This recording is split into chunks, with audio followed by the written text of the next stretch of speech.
Assalamualaikum warahmatullahi wabarakatuh. Oke, kita lanjutkan kembali ya. Setelah barusan kita sudah perkenalan walaupun masih satu arah perkenalannya. Kita lanjutkan untuk belajar sedikit di pertemuan awal ini. Untuk kelas 8 jadwalnya 1 minggu 2 kali ya. Hari Selasa dan hari Jumat. Oke, Ibu mau bahas dulu tentang silabusnya, materi-materi yang akan kita pelajari di semester 2 ini.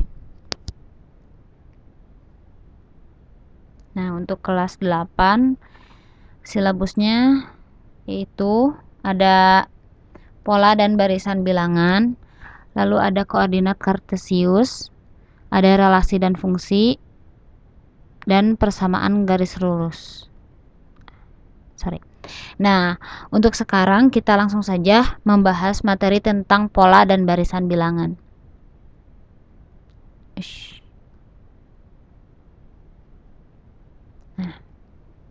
Nah, sebelum kita melanjutkan ke materi yang pertama ini, Ibu mau mengajak dulu kalian untuk berdiskusi tentang suatu kasus di mana ada sebuah perumahan gitu ya.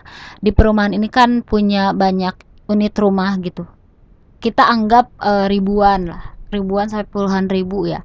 Nah, biasanya di perumahan itu terdapat penomoran khusus gitu, dimana yang pertama ini nih, yang baris yang paling atas, nah dinomori 1, 3, 5, 7 dan seterusnya pakai bilangan ganjil. Lalu di barisan yang di bawah ini penomorannya ini dari mulai 2, 4, 6, 8 dan seterusnya yang merupakan bilangan genap. Nah, kalau misalkan kita jadikan ini sebagai barisan, kita bisa tuliskan seperti ini, 1, 3, 5, 7. Dan yang barisan yang bawah kita bisa tuliskan barisannya seperti ini, 2, 4, 6, 8 dan seterusnya. Nah, ini baru urutan-urutan yang masih bisa kita hitung secara manual ya. Tapi bagaimana ketika kita ingin tahu misalnya urutan rumah ke 1000 itu nomor berapa, terus yang di atas ini kalau urutan yang ke 1000 itu berapa, terus kalau urutan yang di bawah ini yang ke 10.000 ini berapa gitu. Nah, ada yang tahu gak gimana caranya?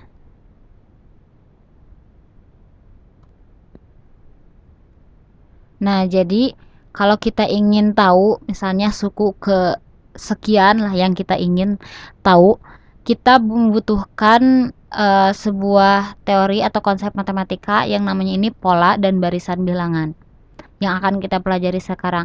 Nah, di mana pola dan barisan bilangan ini kita akan mempelajari yang pertama ini ada pola bilangan ya tentunya. Terus ada juga barisan dan deret.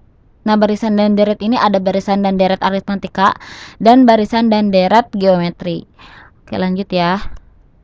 Nah, pola bilangan. Kita pelajari dulu tentang pola bilangan. Nah, apa sih pola bilangan itu? Nah, pola bilangan ini adalah dapat diartikan sebagai suatu susunan bilangan yang keteraturan. Jadi, ada pola-pola tertentu di suatu bilangan itu. Tadi seperti ini ya. Pola ini ada bilangan, barisan bilangan 1, 3, 5, 7. Kenapa kita bisa tahu ini kan suku pertama, kedua, ketiga, keempat, kelima. Kenapa kita bisa tahu kalau misalkan suku kelima ini berarti berapa? 9 kan? Karena kita tahu di sini ada aturan-aturan tertentu yang ditetapkan, teratur gitu. Jadi 1, 3, 5, 7 ini adalah bilangan yang loncat dan terdiri dari bilangan ganjil gitu. Nah, sama juga seperti yang di bawah. Namun ini bedanya bilangan genap ya. Oke, lanjut dulu.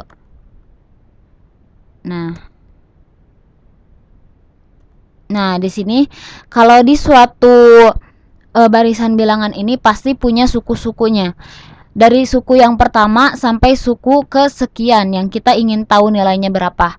Nah, di sini karena ini ada barisan bilangan 1, 3, 5, 7 sampai suku kesekian. Nah, yang ke satu ini, angka 1 ini dinamakan suku ke-1. Angka ketiga ini dinamakan suku kedua. Angka 5 ini dinamakan suku ketiga dan seterusnya. Ini namanya suku-suku bilangan. Terus kita lanjutkan ya. Nah, di sini ada macam-macam pola bilangan. Yang pertama ini ada pola bilangan ganjil, di mana barisan bilangannya ini loncat-loncat ya, seperti tadi yang sudah dikatakan, bilangan loncat yang terdiri dari kumpulan bilangan ganjil. Jadi 1, 3, 5, 7 dan seterusnya. Dan ketika kita ingin mengetahui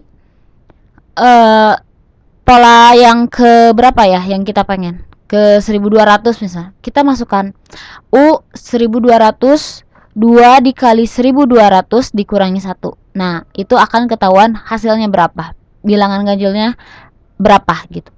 Nah, kita juga bisa menebak, berarti U6 kita masukkan ya, U6 2 dikali 6 berarti suku ke-6, berarti 2 dimasukkan dikalikan dengan 6. 6 kali 2 12 dikurangi 1 11. Berarti suku ke-6 dari pola bilangan ganjil ini adalah 11. Nah, selanjutnya ada pola bilangan genap. Sama seperti pola bilangan ganjil yang barisan bilangannya ini loncat-loncat, tapi bedanya adalah terdiri dari bilangan genap. Nah, seperti ini 2, 4, 6, 8 dan seterusnya. Caranya untuk menentukan pola bilangan yang ingin kita ketahui, suku keberapanya, kita menggunakan rumus ini. UN sama dengan 2N. Tinggal dimasukkan saja N-nya berapa. N di sini adalah suku berapa yang ingin kita tahu, begitu. Nah, selanjutnya ada Nah, ada pola bilangan segitiga. Nah, di mana pola bilangan segitiga ini adalah barisan bilangan yang bilangan-bilangannya ini bisa membentuk suatu pola segitiga. Nah, seperti ini ya.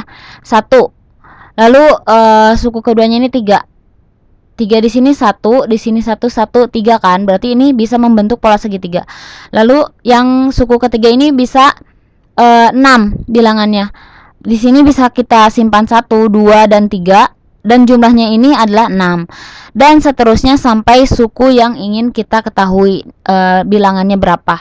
Nah, gunakan rumus ini untuk mengetahui misalnya bilangan ke berapa yang ingin kita tahu. UN sama dengan N ditambah N dikali N plus 1 per 2. Kita coba masukkan ya. Kalau misalkan U5 5 ditambah 1, 5 tambah 1 6. 6 kali 5 30. 30 dibagi 2 15. Nah, seperti itu. Itu masih masuk ke pola bilangan segitiga. Lalu selanjutnya ada pola bilangan persegi. Sama halnya sama seperti yang segitiga tadi, hanya beda bentuk saja. Nah, ini juga pola bilangan persegi ini bisa disebut juga sebagai pola bilangan kuadrat karena tinggal dikuadratkan gitu ya. Ini kalau misalkan suku yang pertama ini 2, kalau misalkan kita kuadratkan jadi 4. Kalau misalkan kuadrat 3 dikuadratkan jadi 9. Lalu 4 dikuadratkan jadi 16 dan seterusnya. Ini namanya pola bilangan persegi. Lalu ada pola bilangan persegi panjang. Nah, sama seperti pola bilangan segitiga, namun yang bedanya ini tidak dibagi 2 gitu ya, rumus pola bilangannya. Nah, seperti ini bisa dilihat sendiri. Gampang ya, untuk ini tinggal dimasukkan saja pola ke berapa yang ingin kita ketahui ke rumus yang ada di sini yang sudah tertera. Oke, lanjut. Nah, yang selanjutnya ada pola bilangan segitiga Pascal. Apa sih pola bilangan segitiga Pascal ini? Nah, pola bilangan segitiga Pascal ini adalah barisan bilangan yang terdiri dari hasil penjumlahan setiap baris di segitiga Pascal. Nah, jadi kita bisa lihat, ini kan baris pertama ya. Ini namanya baris ke sini kolom ya. Nah, ini baris yang pertama. Berarti berapa nilainya? 1 bilangannya. Lalu ini baris yang kedua. Baris yang kedua ini berarti ada berapa bilangannya? Ada berapa saja? 1 dan 1. 1 ditambah 1 2. Lalu selanjutnya baris yang ketiga 1, 2, 1. Ini berarti jumlahnya 4. Nah, dan segitiga Pascal ini dibentuknya dengan menjumlahkan ini. Jadi misalkan ini 1, 1, 1. Ini 1 tambah 1, 2. Ini 1 tambah 2, ini 3. 3 tambah 3, 6. Nah, begitu seterusnya. Kelihatan ya polanya seperti apa. Nah, ketika kita ingin mengetahui suku keberapa dari segitiga Pascal, dari pola bilangan segitiga Pascal, kita bisa menggunakan rumus ini. UN sama dengan 2 pangkat N dikurangi 1. Nah, coba kita lihat contohnya. Nah, kalau kita pengen tahu suku ke-10 dari bilangan segitiga Pascal, nah kita masukkan N-nya berarti kan 10. 10, 2 pangkat 10 min 1. Masukkan, jadi 10 kurangi 1, 9. 2 pangkat 9 berapa? 512. Oke, kita lanjut. Nah, belum selesai.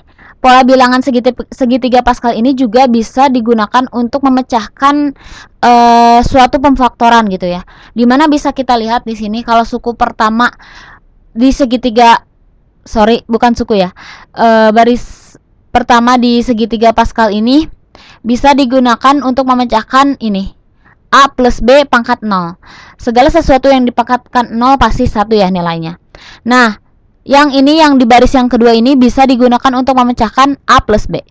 Lalu seterusnya, dan ketika kita ingin mengetahui kalau misalnya A plus B pangkat 4 itu berapa ya nilainya. Nah, biasanya yang kita lakukan adalah seperti apa?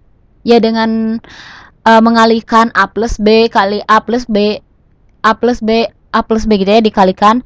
Nah, di sini kita cari jalan pintasnya. Nah, di sini kita bisa lihat kalau misalkan A plus B pangkat 3 ini hasilnya ini adalah 1A kuadrat, A kuadrat lah gitu ya, ditambah 3A kuadrat B, ditambah 3B kuadrat A, ditambah 1B pangkat 3.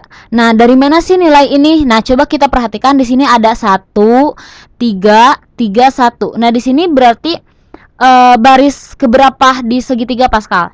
1, 3, 3, 1. Nah, berarti di sini. Nah, berarti baris ini bisa menyelesaikan baris pemfaktoran yang ini, A plus B pangkat 3. Jadi agak turun sedikit gitu ya. Jadi kan kalau ini baris ke-1 untuk menyelesaikan yang perpangkatan 0.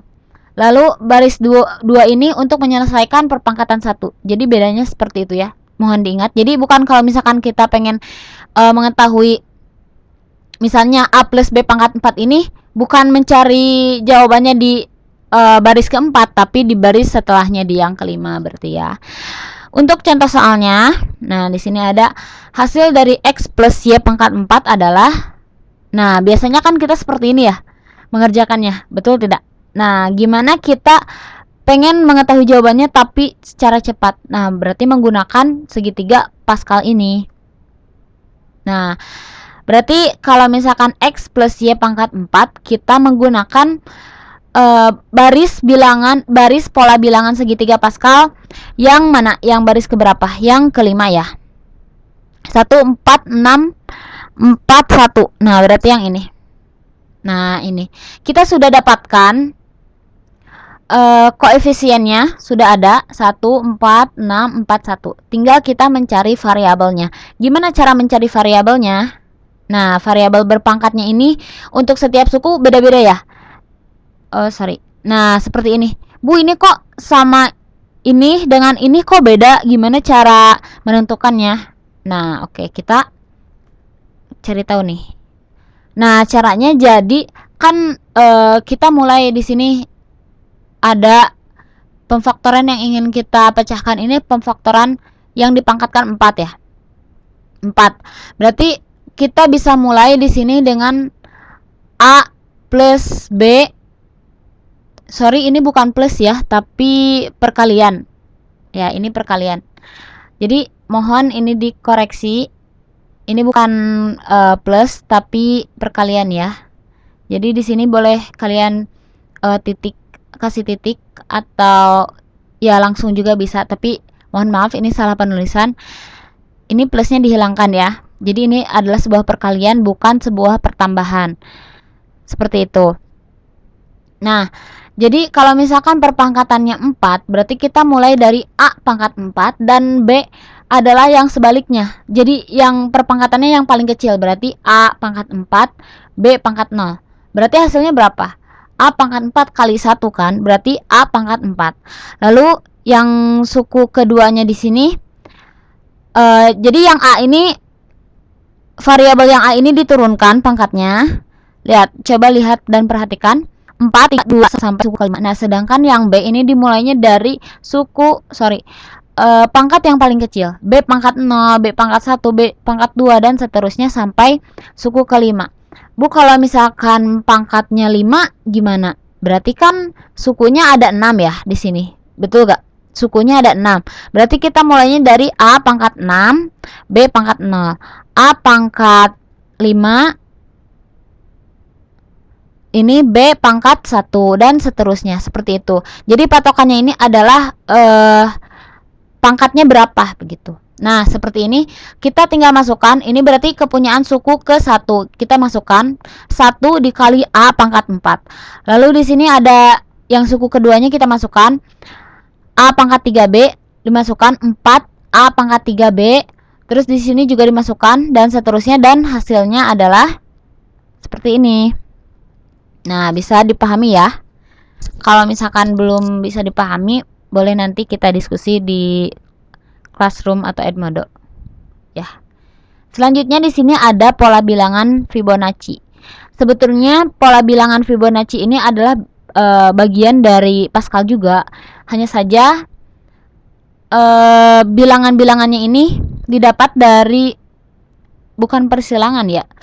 Kayak ya beda aja gitu cara pengambilannya. Kalau misalkan yang Pascal tadi dari per barisnya, kalau ini kayak menyerong gitu. Nih coba dilihat ya, yang garisnya ungu sama biru. Nah, di sini. Tapi bisa dilihat ini bedanya ada kayak peloncatan gitu. Jadi kalau barisan yang suku yang ke-1 dari Fibonacci ini kan 1. Suku kedua masih 1. Suku ketiga ini masih dari atas pengambilannya, dan yang suku keempat diloncat yang atasnya seperti itu. Nah, ini nih. Nih. Ini dari sini berarti ya. Terus yang pas suku keempatnya dimulainya dari sini. Suku yang ke seterusnya seperti ini. Nah, pola bilangan Fibonacci juga bisa kita katakan adalah penjumlahan dari kedua suku sebelumnya. Jadi ketika kita pengen tahu berapa sih bilangan bilangan yang ada di suku ketiga Fibonacci ini, nah kita bisa menjumlahkan berarti U2 dan U3. Karena ini kan ini U1. Jadi kalau misalkan kita ingin tahu ini U3 kan ya. Misalkan ini ceritanya belum ada bilangannya 2 gitu. Belum ada nilainya. Nah, kita ingin tahu ini U ketiga ini berapa. Nah, kita bisa menjumlahkan dua suku sebelumnya, yaitu 1 dan 1 berarti 2. Dan seterusnya. Ini juga sama. Kalau misalkan kita ingin tahu ini bilangannya berapa, kita menjumlahkan 2 dan 1 hasilnya 3. Ini 5 berapa berarti menjumlahkannya 3 tambah 2. Dan seterusnya. Ini rumus untuk bilangan Fibonacci. Contohnya kita lihat ya. Tentukan suku ke-9 dari bilangan Fibonacci. Nah, N-nya berarti 9 karena ini yang ingin dicari tahunya suku ke-9. Kita masukkan 9 kurangi 1 berarti suku ke-8, dan 10 kurangi 1. Ini kayaknya salah. Ini 9 dikurangi 2, jadi U7, suku ke-7. Ini salah ya, yang U10 min 1 harusnya U9 dikurangi 2. Jadi hasilnya 7. Nah, kita sudah tahu ya bilangan yang ada di suku ke-7 Fibonacci ini berapa? 13 kan? 13. Nah, tapi kita belum tahu yang suku ke-8 ini berapa nilainya. Pakai cara yang sama, berarti 2 bilangan sebelumnya lalu tambahkan. Berarti kan kita tinggal menjumlahkan U7 dan U6. Kita jumlahkan saja 13 tambah 8 tambah 13. Lalu hasilnya 21 tambah 34. Ini hasilnya berapa? Ini salah ya, salah ketik, salah paste. Mohon maaf. Nah, selanjutnya ada pola bilangan aritmatika. Nah, pola bilangan aritmatika ini apa sih? Pola bilangan ini adalah pola bilangan yang memiliki bedanya ini sama di setiap sukunya.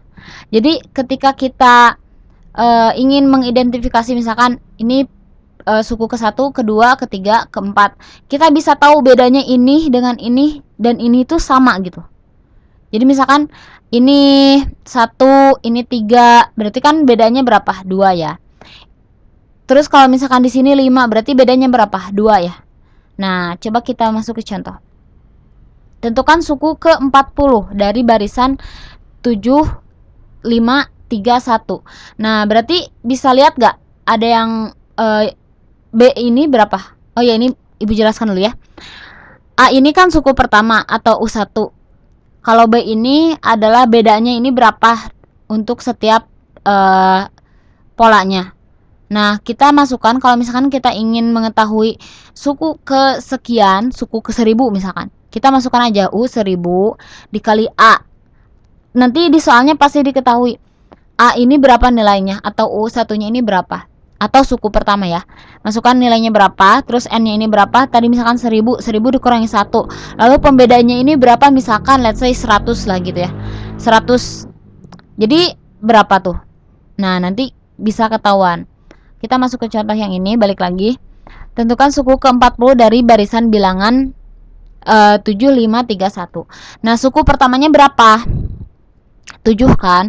Lalu bedanya berapa? 7 ke 5 bedanya berapa? 2 tapi dikurangi. Berarti artinya min 2. Nah, seperti ini ya yang ditanyakannya U40.